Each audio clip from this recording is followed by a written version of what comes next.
Muy buenas tardes. Comenzando nuestra segunda conferencia del día de hoy, presentamos al doctor José Soto Luque, que hoy nos presentará la charla Espiritualidad y Crianza en el siglo XXI. Para el doctor José Soto Luque, la antropofosía, la salud y la educación van de la mano a través de dos herramientas: la medicina antroposófica y la educación Waldorf. El doctor José Soto Luque nos entregará hoy una conferencia denominada Espiritualidad y Crianza en el siglo XXI, un nuevo enfoque en la crianza del siglo XXI. Recibamos con un fuerte y caloroso aplauso al doctor José Soto en esta segunda jornada de MSA Concepción.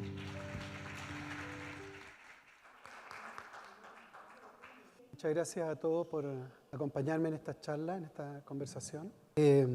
Hoy quería hablar de un tema que me parece que es emergente, y así como estamos revisando lo que es la educación, a los que vinieron ayer, lo que es la educación y lo que es la crianza, también tenemos que revisar un poco desde dónde. Es algo que queda un poco ausente, estamos como bien preocupados de cómo educar, salen manuales de instrucciones, hablan psicólogos, hablan médicos también, pero se queda en lo profundo esta idea de que somos algo más que seres humanos en lo cotidiano, sino que tenemos una trascendencia. Y es por esa razón que tengo la intención de incorporar esta palabra, ¿no es cierto?, que a veces incomoda un poco, espiritualidad. ¿Qué es la espiritualidad? Vamos a hablar un poco de eso. Y llevarlo a la crianza de los niños y las niñas. Recién cuando pienso luz, resplandece mi alma. Recién cuando mi alma resplandece, la tierra es un astro. Recién cuando la tierra es un astro, soy verdaderamente un ser humano. Quería partir con estas palabras, este verso hermoso de Herbert Hahn, para darnos el espacio de ver que efectivamente hay otras miradas, hay otra sensibilidad a la hora de hablar, de criar y educar. Que probablemente nuestro destino sea que cada uno de nosotros brille, que cada uno de nosotros sea de verdad parte de un planeta que va a brillar algún día y que será un sol, y será este planeta Tierra. Me baso un poco en el conocimiento antroposófico, lo realizó Rudolf Steiner, y él desarrolló medicina antroposófica y educación Waldorf. Y lo interesante de la antroposofía que no tan solo se preocupa de los fenómenos que son perceptibles por nuestros 5 sentidos, sino que también va más allá y busca encontrar una estructura de acuerdo a lo que no vemos, a lo trascendente, a lo que sostiene este mundo visible. Desde esa perspectiva, entonces, la antroposofía plantea que la infancia es un momento extraordinariamente importante en la vida de cada ser humano y que tanto en educación, crianza y salud tenemos que incorporar este ámbito anímico-espiritual, que si vemos hoy en día está como bastante disociado. La antroposofía plantea que el ser humano es arquetipo de la libertad, y que nuestro camino es el amor en acción.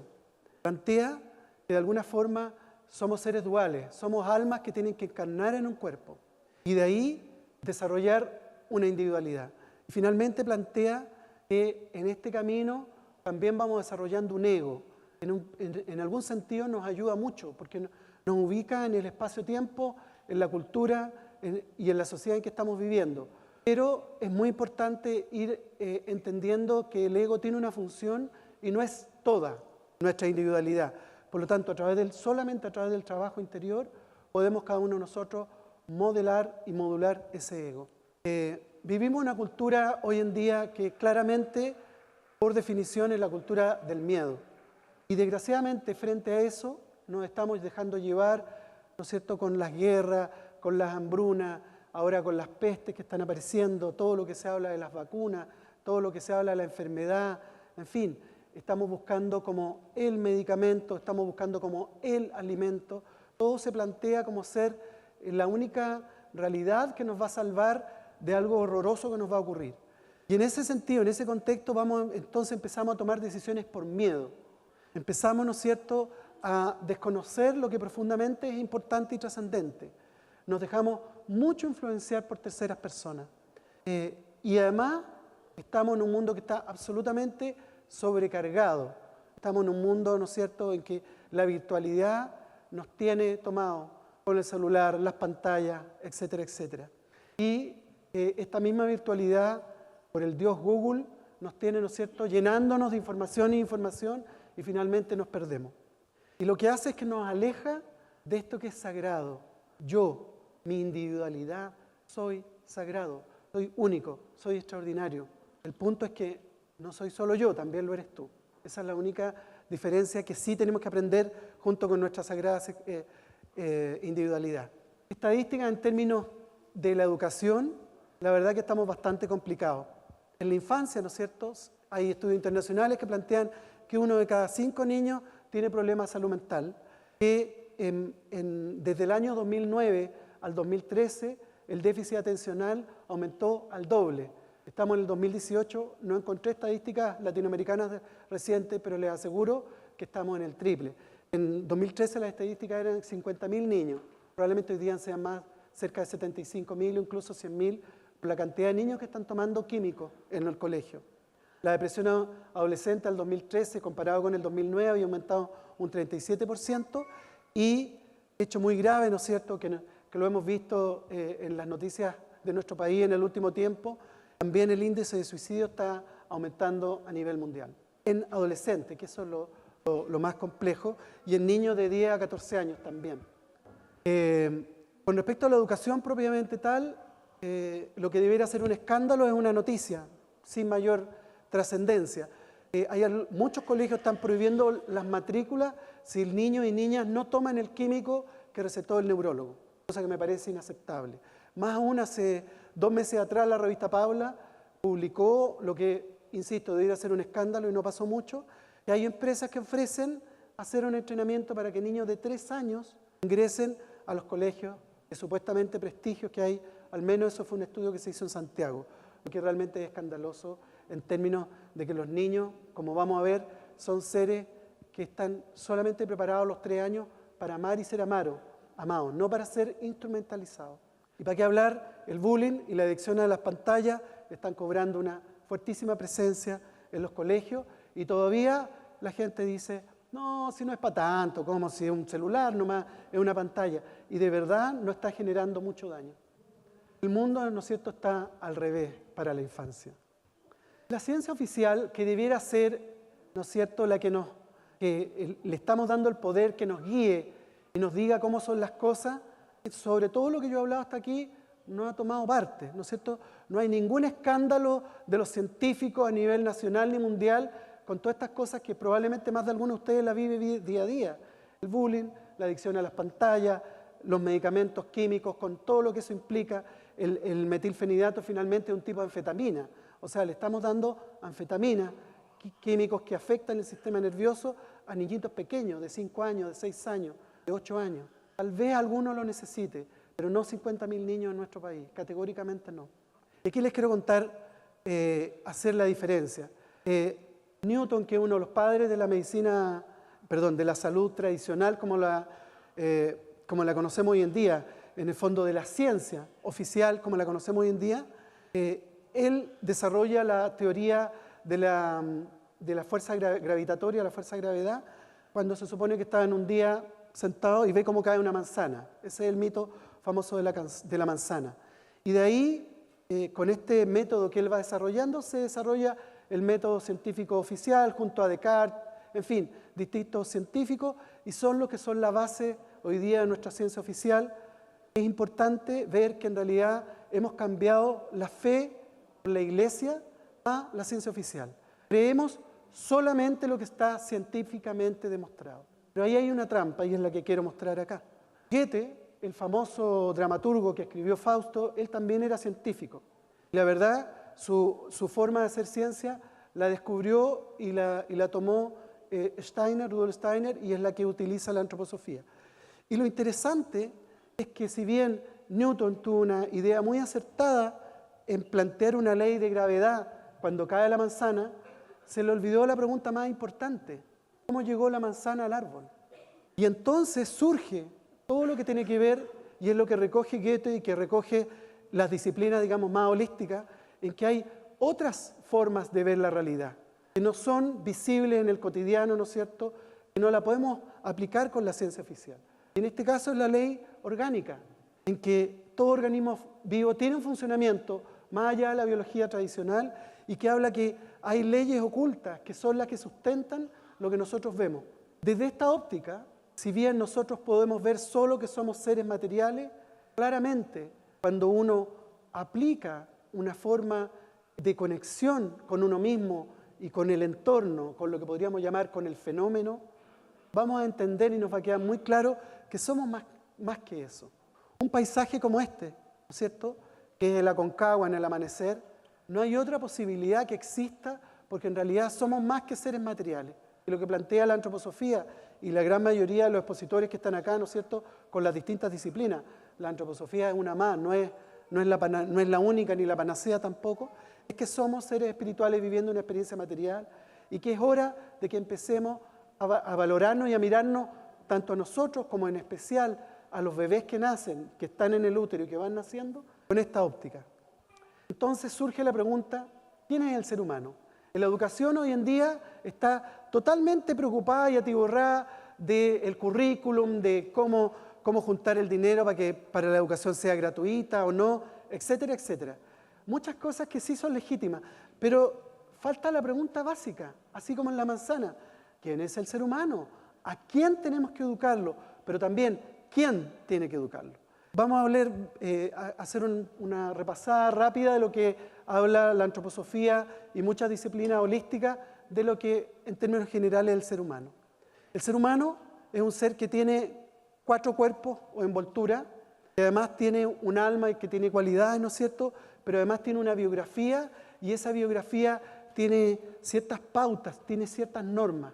El ser humano es la única especie que existe en el planeta Tierra, ¿no es cierto?, que de alguna forma porta la síntesis de la creación y que tiene estos 4 reinos, el mineral, el vegetal, el animal y el propiamente humano. El cuerpo físico claramente está emparentado con el reino mineral, nuestra estructura ósea lo evidencia así, en nuestro cuerpo físico sí respondemos a las leyes materiales terrenales.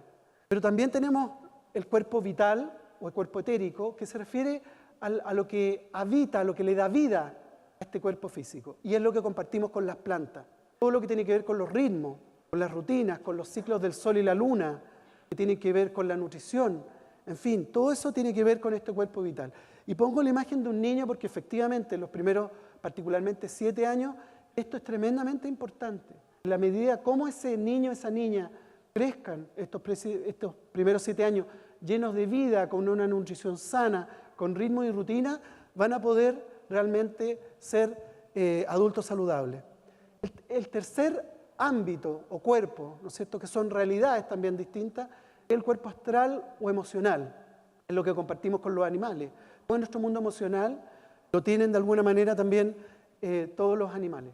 Y finalmente, el único que es propio es lo que la antroposofía le llama al yo, que es este espíritu humano y que en algunos individuos, ¿no es cierto?, ha sido realmente extraordinario. Tal vez el gesto más importante que nos diferencia a los animales es cuando el niño al año se para, se yergue en sus 2 pies, venciendo la ley de gravedad y puede decir, ¿no es cierto?, sí, yo quiero ser un ser humano y caminar con mis 2 pies.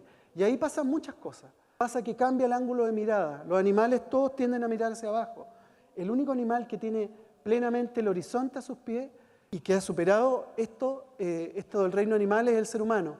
Gracias a estar erguido podemos articular de tal manera que podemos hablar y podemos pensar. Y lo más interesante, ¿no es cierto?, que al pensar podemos tener un pensamiento interior y hacer reflexiones. Y esas reflexiones nos permiten establecer un nexo que sea racional de todo y coherente de todo lo que es nuestra vida. En este camino de autodesarrollo, este yo maravilloso tiene la posibilidad y debe buscar la verdad y tener devoción por la verdad. Debe también cultivar, como decíamos, la vida interior e idealmente también tiene que realizar algún tipo de meditación. Porque a través de la práctica de meditación nosotros podemos diferenciar lo que es esencial y lo que es accesorio. Lo que tiene que ver con mi mundo espiritual y lo que tiene que ver con mi mundo cotidiano del día a día. El vehículo que un poco une el mundo espiritual con mi corporalidad es el alma. Y el alma podría ser, ¿no es cierto?, eso intangible que anima nuestra corporalidad y que es el asiento donde está nuestro pensamiento, nuestros instintos, nuestras pasiones y sentimientos. Y es lo que, como les decía, vincula a este ser espiritual con este mundo material. Pero el alma tiene cualidades. Y las cualidades del alma son pensar, sentir y la voluntad de hacer. Y como decíamos ayer, en la charla de ayer, eso además tiene un correlato físico. El pensar ocurre en el cerebro. El sentimiento de alguna forma ocurre en nuestro tórax y se vincula al corazón y la respiración. Y finalmente la voluntad de hacer tiene que ver con nuestro mundo intestinal, donde vamos, ¿no es cierto?, asimilando los alimentos y con mucha fuerza los destruimos y después de eso generamos algo extraordinario que es nuestra propia corporalidad, nuestra regeneración y vitalización cotidiana. Pero además está la musculatura, esa voluntad que nos permite construir, caminar, correr, ir a donde queremos ir. Finalmente, en este pequeño resumen de lo que es el ser humano, está la biografía de cada uno de nosotros. Y la biografía es el encuentro de dos fuerzas. La primera, la que va desde abajo, ¿no es cierto?, es la fuerza biológica.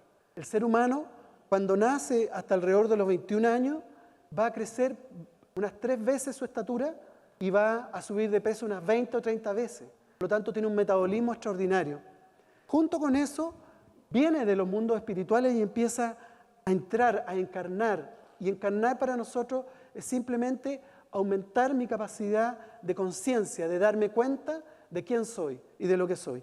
Y en el fondo, el momento más en que funcionamos de mejor forma es entre los 21 y los 42, donde esta conexión espiritual con nuestra corporalidad está más férrea y más bien unida entre los 21 y 42, que es la edad en que efectivamente es cuando más hacemos en nuestra tierra. Y más empezamos, ¿no es cierto?, no tan solo por ganarnos el pan, sino que también empezamos a preguntarnos qué es lo que realmente queremos y qué es lo que nos gustaría hacer en la vida. Y después de los 42, si bien vienen las fuerzas de envejecimiento para lo que es físico, también viene mucho más la fuerza de preparación y de conexión con el mundo espiritual. Y es cuando nos ponemos más creativos, cuando empezamos a escribir libros, a pintar, a de verdad darnos el permiso de hacer lo que realmente queremos hacer. Esto tiene ciclos, hay todo un estudio que tiene que ver. Los primeros 3 septenios de 7 años son donde nos preparamos nuestro cuerpo.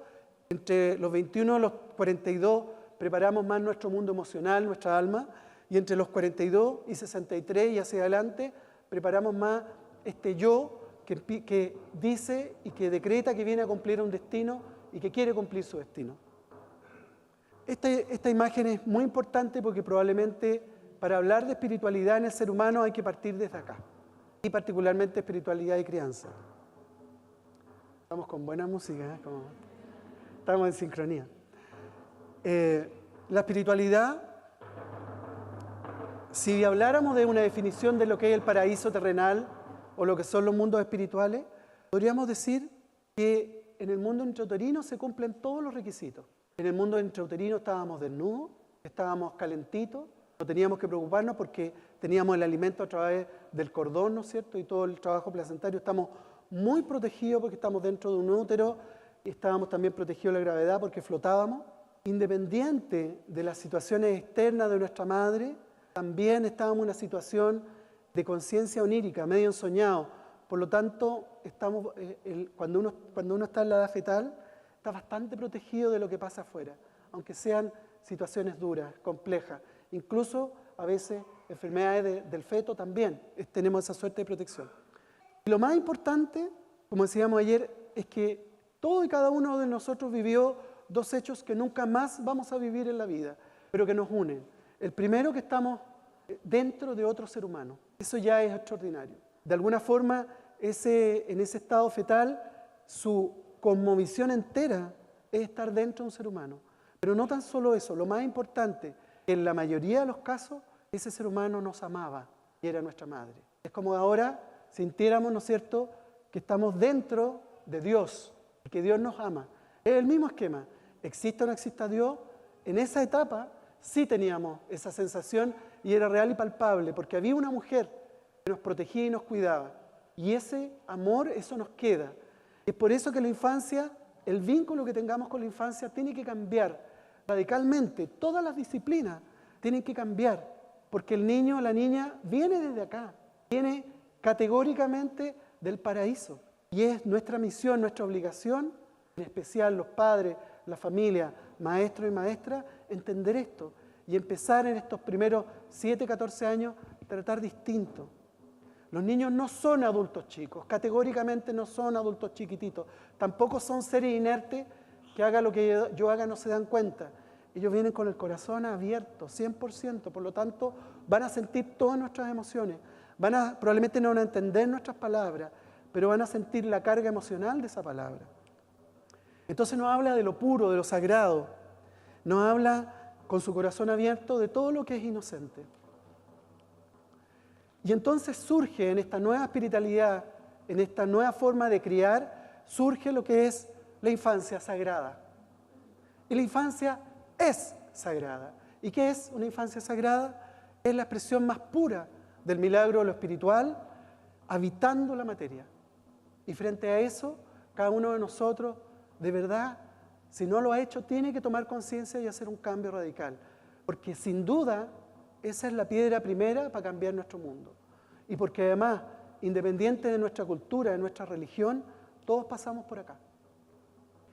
Y aquí surgen dos conceptos, criar y educar. Criar es cuidar, es nutrir. También al criar yo educo.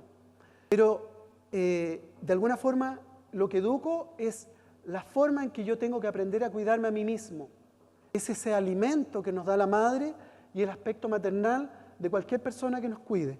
A veces son padres los que cuidan. Pues bien, criar ese aspecto maternal que tienen que desarrollar estos padres. Lo esencial es dar el mejor alimento físico, el mejor alimento emocional y el mejor alimento espiritual. Y generar sobre todo un vínculo seguro, un vínculo en el cual niños y niñas se sientan tranquilos y en confianza. Educar por su parte, la mejor definición probablemente sea despertar la luz interior, la esencia de cada uno. No es entregar materia y atiborrar para que los niños y las niñas memoricen, sino que maestros y maestras debieran, como se ha dicho en otras conferencias, debieran estar atentos a los talentos que cada uno de esos niños y niñas trae, para acompañarlo en su proceso de individualización, de tal manera que en algún minuto vayan poco a poco diciendo, sí, este es mi aporte al mundo, para desarrollar la individualidad.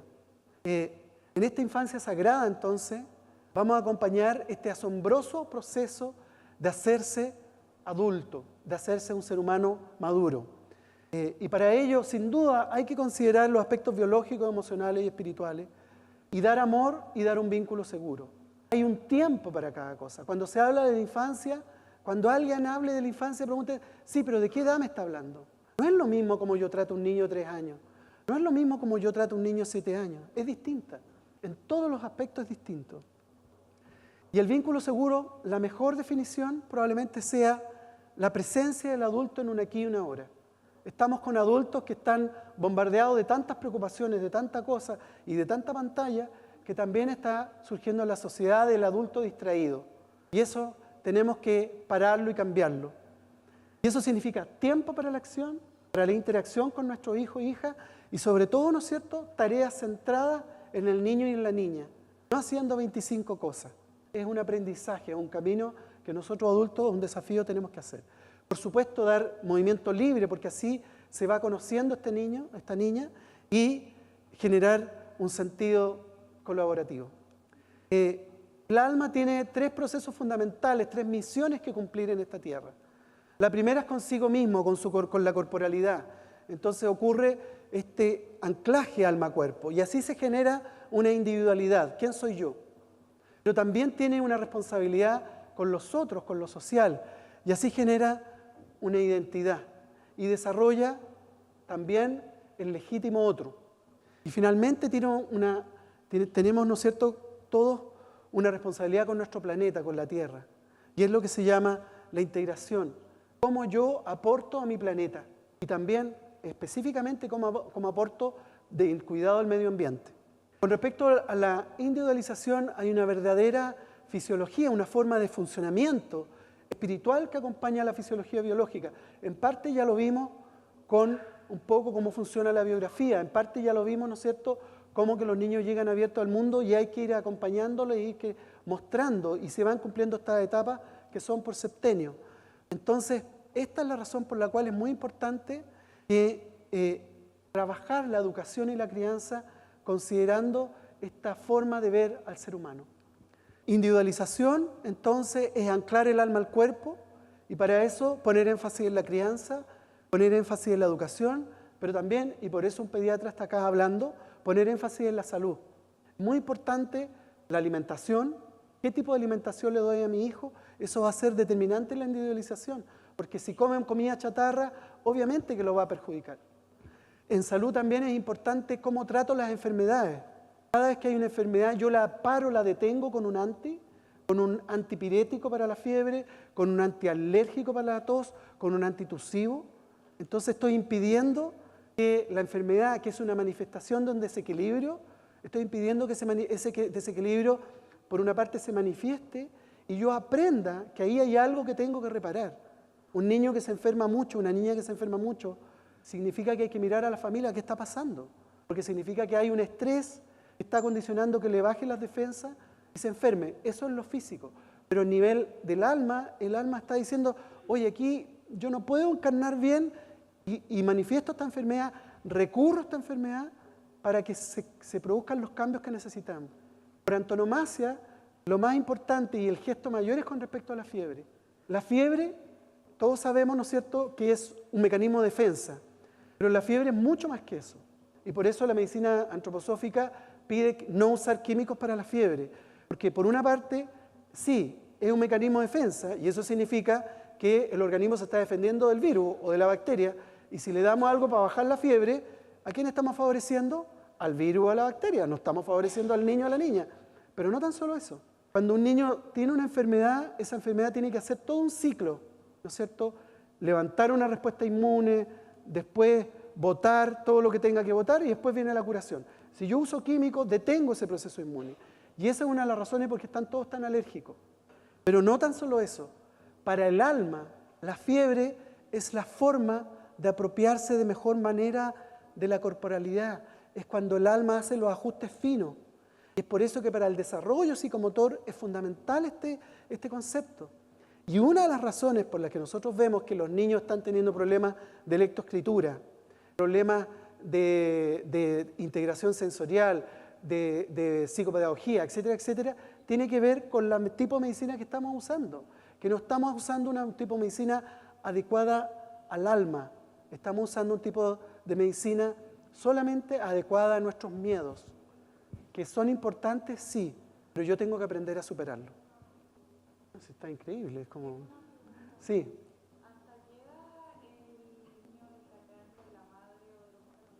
En general, en los niños pequeños, entre los 3 y los 7 años, tiene que ver un poco con las dinámicas familiares. Y esto es muy importante entenderlo, no para que te sientas culpable, no es la idea, sino que en el fondo decir, vaya, mi hijo, mi hija se está enfermando mucho, a ver, ¿cómo estoy yo? ¿Estaré muy estresado? ¿Cómo está el vínculo de la pareja? ¿Cómo está la familia? ¿Cómo está el entorno? ¿Dónde estoy viviendo? Etcétera, etcétera. Y lejos del miedo, empoderarse. Empoderarse, y si puedo cambiar las cosas ahora, la cambio. Y si no, me enfoco, ¿no es cierto? Y voy quemando etapas para lograr los cambios que necesito. Esa es la idea. Por supuesto que un niño ya después de los 5 o 7 años ya es mucho más personal, pero evidentemente hay ciertos hitos. Cuando nace un hermano, se enferman fijo, perinacimiento del hermano, o cuando hay temas de pareja fuerte o estreses familiares, generalmente uno de los hijos es como la caja de resonancia y uno de los hijos tiene una enfermedad física y otro de los hijos tiene temas más emocionales. Para las personas que tengan más de 2 o 3 hijos se van a dar cuenta de eso. Uno, cuando la familia está complicada, uno hace los resfríos frecuentes o el otro hace los miedos, empiezan con los miedos, que no quieren dormir solo, en fin, problemas más emocionales. ¿Tú querías preguntar algo?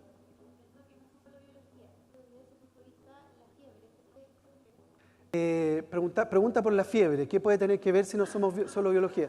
Es un poco lo que te decía, pero la explicación mejor es la siguiente. Como el alma llega a una corporalidad, esa alma eligió una familia, ¿no es cierto?, a la cual llegar. Se dice que elegimos a nuestros padres y nuestras madres. A veces no nos gustan esas decisiones, pero bueno, es lo que hay.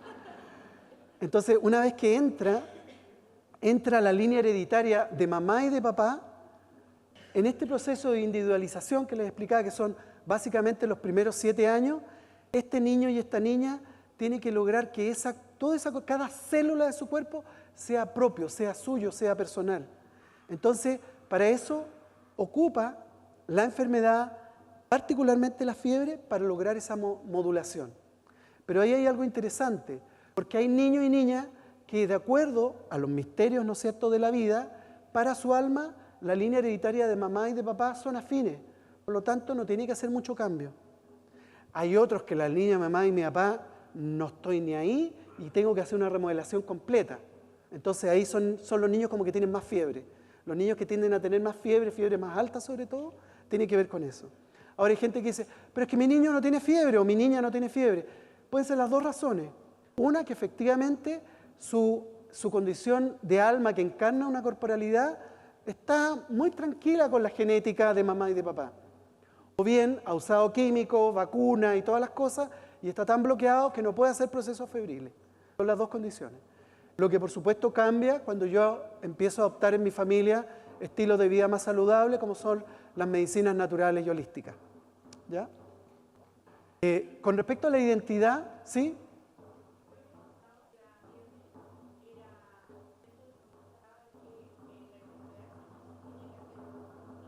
Sí.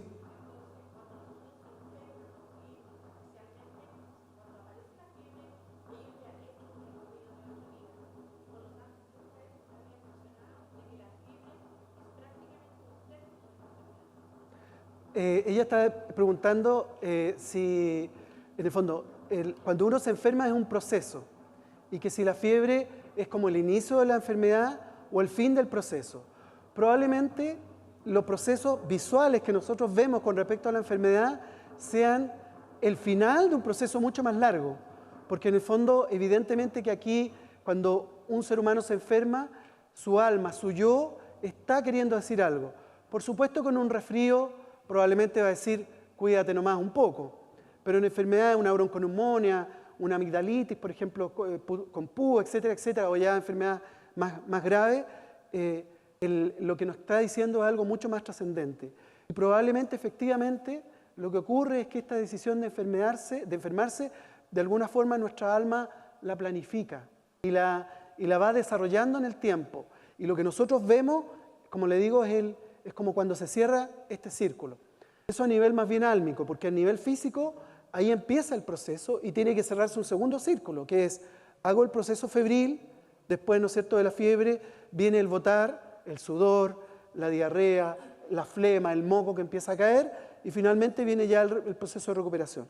Y para plantearles que esto no es así nomás, no es porque lo diga yo, todos los que tienen hijos o niños muy cercanos habrán dado cuenta que cuando un niño hace fiebre más de 2 o 3 días, termina el proceso febril y el niño crece. El niño está como más grande, emocionalmente está más maduro. Y eso es prueba de que efectivamente el alma encajó mucho más en el cuerpo. Y esto es un camino de encaje, hasta que a los 18 o 21 años ya se llega a una estructuración real alma-cuerpo. Les pedimos que hablen más fuerte si quieren hacer preguntas. Sí. Sí. Mira, en general, todo lo que tiene que ver con los accidentes, con situaciones a veces que son muy lamentables, hay que entender también, por una parte, lo primero es que nosotros solamente vemos el resultado. Por ejemplo, si un niño sufrió un accidente muy grave y terminó en la UTI y fue una situación compleja, o con un final, ¿no es cierto?, desastroso, en el fondo nosotros estamos viendo parte de algo mucho más mayor y más misterioso. Muchas veces esos niños con accidentes muy graves lo que están haciendo es una donación de algo que no sabemos, ni siquiera tan literal como de mi día a día, sino que a veces tiene que ver con algo que va a cambiar el destino de la familia o para sí mismo. Pero ahí, en el fondo, es algo misterioso, lo cual nosotros no podemos mucho más que decir. Puntualmente, cuando un niño se cae mucho, tiene mucho accidente, en general significa que está sometido a un estrés muy importante. El ser más flexible y la etapa más flexible de nuestra vida es la infancia. Por lo tanto, los niños son verdaderamente como bambú, plásticos, nunca se quiebren. De hecho, si se hace una fractura en tallo verde, eso significa que el hueso no se parte en dos, sino que solamente se triza un poco. Pero cuando un niño tiene muchos accidentes, significa que en realidad está andando así por la vida, anda rígido. Entonces hay que verlo como parte de un síndrome ansioso, de un síndrome angustioso o que está hiperalerta. Entonces hay que ver qué pasa en la casa, qué pasa en el jardín o en el colegio. Y generalmente uno encuentra ahí la causa de este estrés y al manejar el estrés se acaban mágicamente los problemas de golpe y esas cosas. Siempre y cuando no hay un problema neurológico, por supuesto, o un problema traumatológico, que a veces los hay. ¿Más fuerte? ¿Sí? ¿Sí? No se escucha, pero yo lo digo. Ella no te van a escuchar atrás. Dime la segunda pregunta y yo lo... ¿Ya?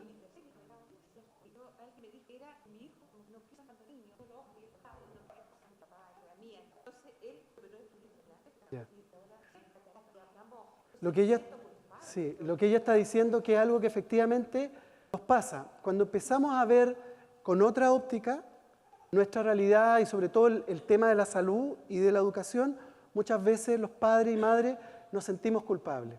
Y en realidad este conocimiento es un poco empezar a relacionar las enfermedades con el mundo emocional. Lo último que te tiene que ocurrir es que te sientas culpable, porque la culpa lo único que nos hace nos pone un velo. Entonces yo, en vez de verdad conectarme con lo que ahí se está viendo, me siento tan mal que me alejo, me siento culpable. Entonces eso es parte del desarrollo que cada uno de nosotros tiene que entender. Efectivamente hay una manifestación, pero hay una manifestación que es profunda, es sagrada.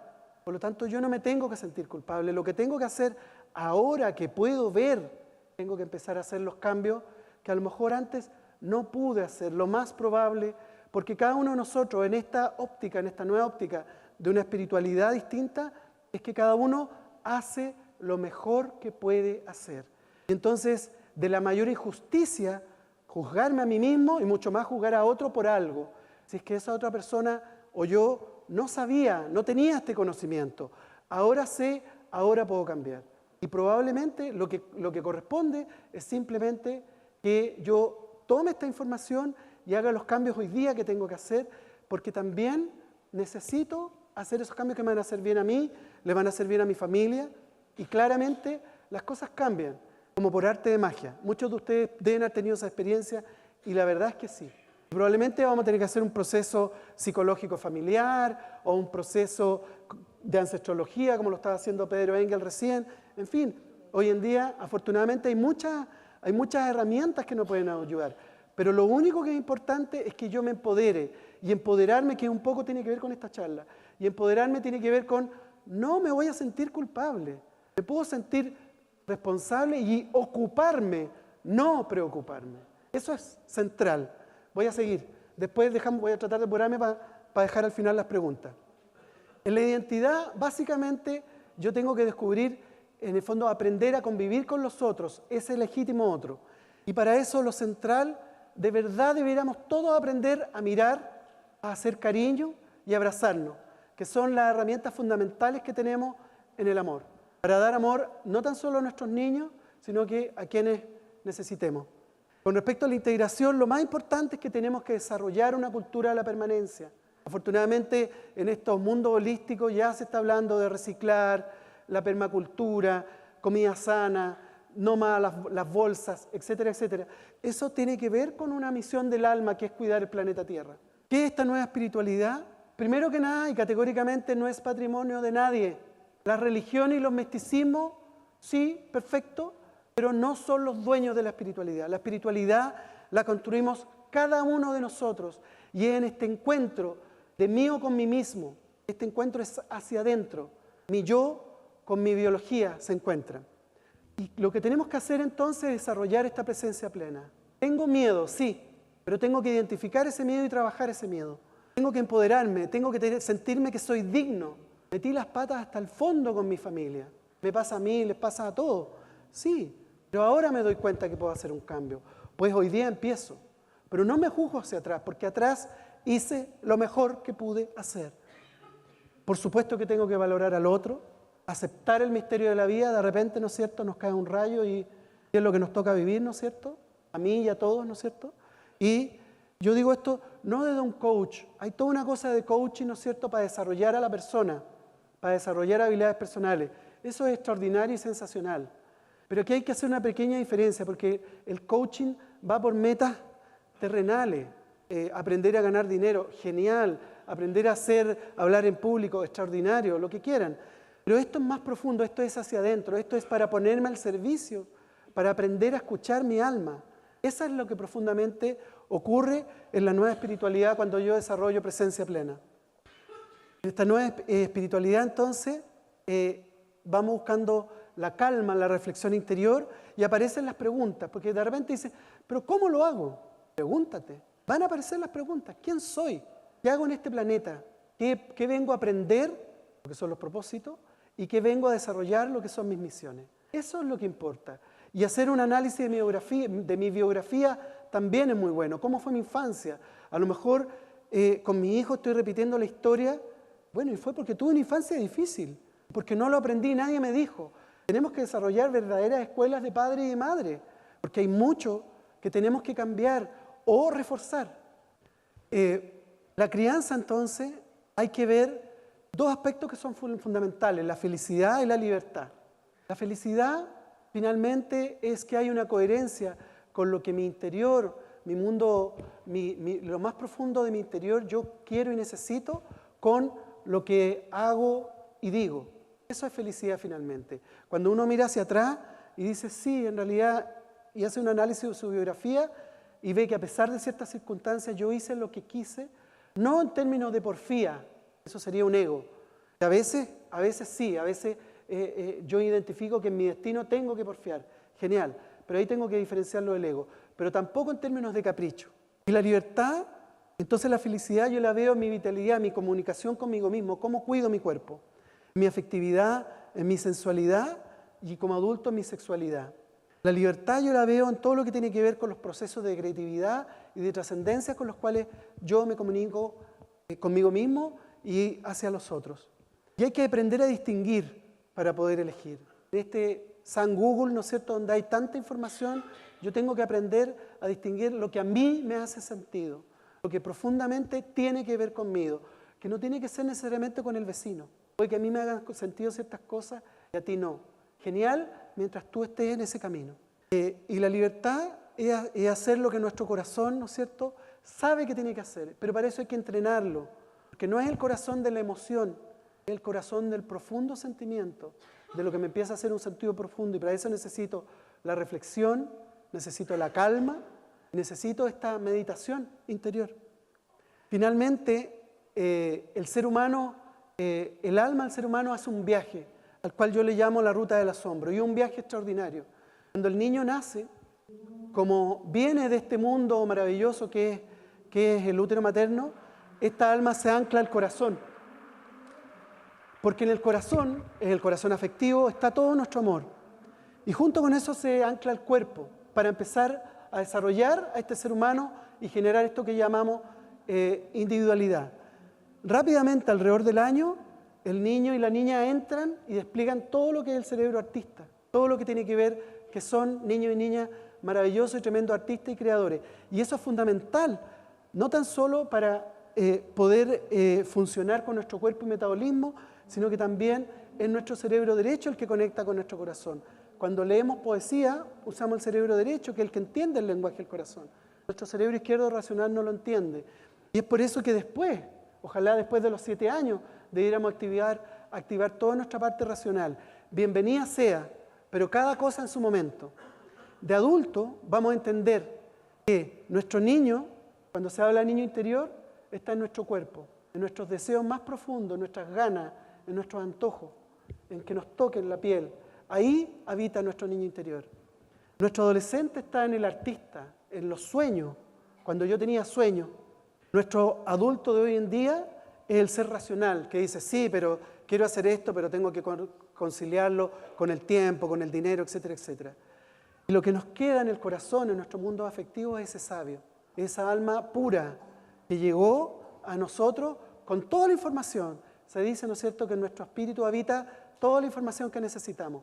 Pues bien, cuando tenemos que tomar una decisión y de repente uno dice, sí, voy a hacer esto, y dice, vaya que estoy sabio hoy día, es que estamos escuchando nuestro corazón.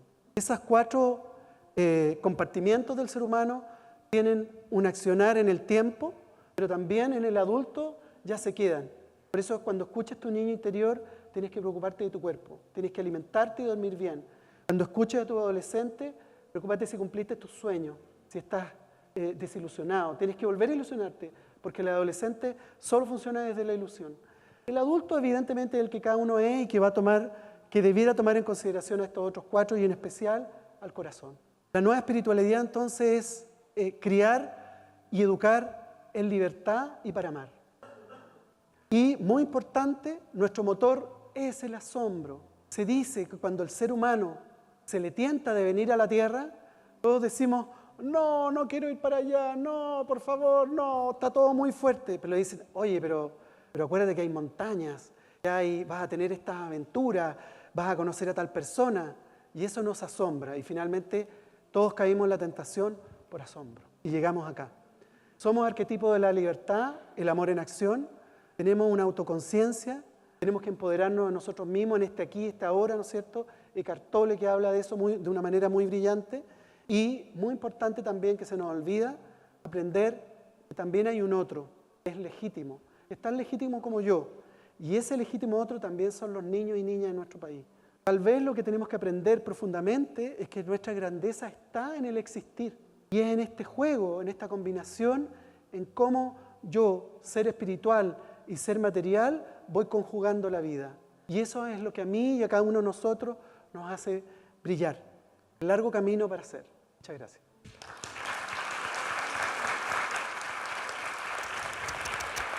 Agradecemos al doctor José Soto por su profundo mensaje el día de hoy. Le agradecemos su participación en esta 5ª versión de MSA Festival acá en Concepción. Le pido un nuevo y caluroso aplauso para el doctor. Muchas gracias. Muchas gracias.